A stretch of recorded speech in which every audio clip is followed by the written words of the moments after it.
Blessaðar stelpur. Hæ. Svekkjandi tap. Hvernig finnst ykkur frammistaða liðsins hafa verið í leiknum? Bara ekki nóg góð. Við vorum alltaf litlar í okkur og bara við vorum að gera akkurat það sem við ætlum ekki að gera einhvern veginn og bara, já.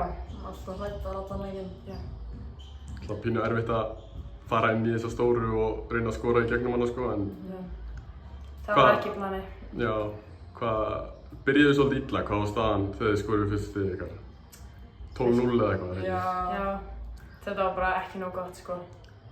Bara þetta kom okkur öllum á óvart út þegar bara við komum með þetta markmið, við ætlum að vinna Danmörku og síðan bara einhvern veginn, já, endaði svona, byrjaði svona. Það var svolítið erfitt að klóra sig upp á þessi. Hvernig fóruð þið að því að, þú veist, koma tilbaka? Þið komist niður í 3 stig í lokin.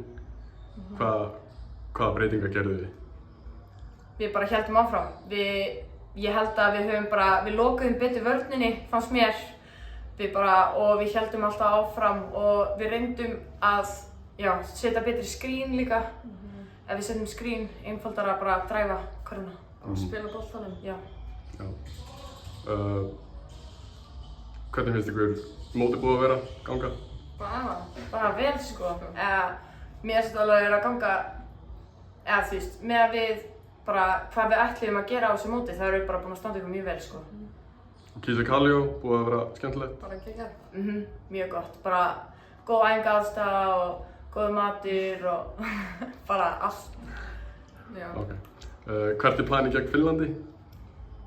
Bara vera ógeðslega ákveðnar, sterkar. Spila okkar bolta. Já. Spila saman. Spila betur saman. Ok, frábært. Gangi ykkur vel, stelpur. Takk. Takk fyrir. Takk.